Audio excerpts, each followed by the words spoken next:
Assalamu alaikum wa rahmatullahi wa barakatuh. This is episode 3, redone. We had to redo it because the original recording got jammed, things were held up, and the recording was, you could say, incomplete because there were chunks of it which were paused and the information didn't get through. So if you didn't notice it, well, know what's happening now. Why am I doing episode 3 again? And if you did notice it, inshallah, we'll try to give you the full picture. Episode 3 is episode 3 of the series, Getting the Most Out of Ramadan.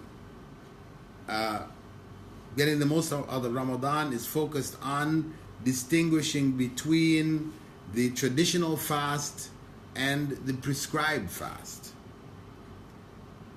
The distinction between a cultural fast, where we do what everybody else is doing, we enjoy, we eat, and the life-changing fast. The fast which is supposed to make us better people. Because Allah didn't prescribe fasting just to starve us. That's not the point. He prescribed fasting for us to make us better people. So in the second episode, when we started to discuss now the ultimate goals of fasting, we pointed out that ultimate goal was Jannah, just as it's the ultimate goal of life. So that's what we have to keep in mind. That's the long-term goal. But there are short-term goals.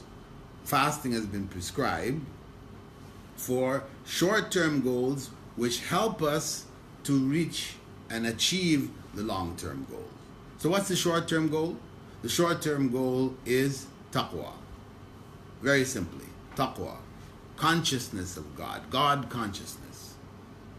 And we see that in the verses, the well-known verses, that Allah says, كُتِبَ عَلَيْكُمُ الصِّيَامُ كَمَا كُتِبَ عَلَى الَّذِينَ مِنْ قَبْلِكُمْ. Fasting has been prescribed for you as it was prescribed for those before you. لَعَلَّكُمْ تَتَّقُونَ. In order that you would gain God consciousness.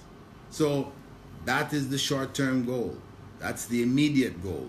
And taqwa is the engine of faith. Everything is built on taqwa. Without taqwa, everything we do in Islam is useless. It's just ritual acts. It doesn't have any impact on ourselves. It may benefit other people, like giving zakah. It benefits people if you give the zakah. But for you, it's a ritual act which doesn't benefit you. So taqwa has to be there for these acts to benefit the people who are actually doing them themselves. So taqwa, that's why the Prophet ﷺ had said, at-taqwa ha-huna. He pointed to his heart, saying, this is where taqwa sits. This is where it is. If you have it, then everything goes right. If you don't have it, then your life is chaos. It's confused. You may be thinking you're doing what's right, but that's not what's really happening. So the short-term goal for us to keep in mind is taqwa, consciousness of God. It's that taqwa which is built by the fast, knowing that nobody else knows that you're fasting. If you think about it, nobody else knows that you're fasting. Well, they assume you are, but inside yourself, you could not be fasting. Maybe you didn't do suhoor, you had regular breakfast.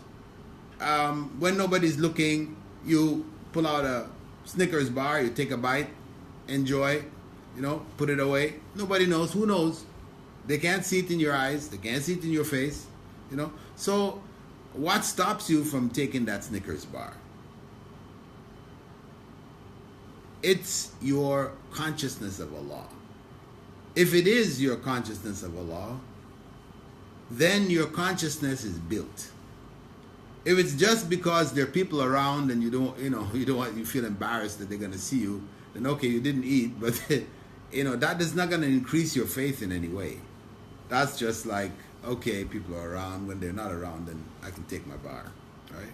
So the idea here is for us to give up the halal, because what Allah is asking us to give up in fasting is not haram things.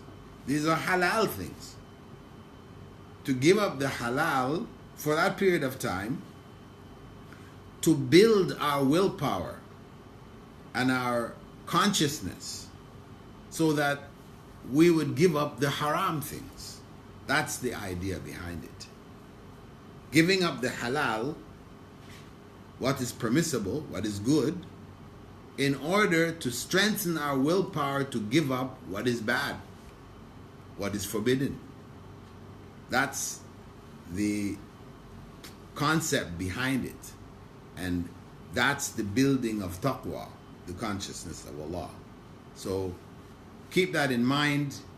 Those things which help us to be more conscious of Allah in Ramadan, try to do them as much as we can. Those things which take us away from the consciousness of Allah, which distracts us.